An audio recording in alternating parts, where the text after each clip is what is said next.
வணக்கம் நண்பர்களே. நேரம் சரியாக 10 மணி. இரவின் மடியில் நுழைந்திருக்கிறீர்கள். எங்கேயாவது ஒரு நாளைக்கு ஒரு தனியாக பயணம் பண்ணியிருக்கீங்களா?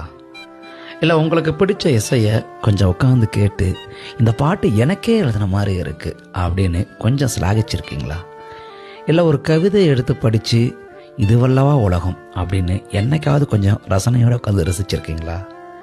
இது எல்லாத்தையும் தாண்டி உங்களுக்கு பிடிச்ச ஒரு உணவை உட்காந்து பொறுமையாக ருசித்து ஏதாவது சாப்பிட்ருக்கீங்களா? அப்படி இல்லை அப்படின்னா இப்போவே செஞ்சுருங்க. ஏன்னா நீங்கள் இந்த நிகழ்கால வாழ்க்கையை வாழாமையே இருக்கீங்க அப்படின்னு அர்த்தம். அப்போது இந்த வாழ்க்கையை வாழ்கிறதுக்கு தானே வந்திருக்கோம். அதனால் உங்களுக்கு பிடிச்ச பயணத்தையும், உங்களுக்கு பிடிச்ச உணவையும், உங்களுக்கு பிடிச்ச பாடலையும், உங்களுக்கு பிடிச்ச கவிதையையும் கதையையும் கொஞ்சம் கேட்டு ரசித்து அமைதியாக உட்காந்து இந்த உலகத்தை வாழுங்க. ஏன்னா வாழ்க்கை ஒரே ஒரு முறை தான், மறுபடியும் பிறக்க போகிறதெல்லாம் இல்லை. வாழணும்னு ஆசைப்படுற வாழ்க்கையை வாழ்ந்துருங்க. சரிங்களா? இதை மனசில் வச்சுக்கோங்க.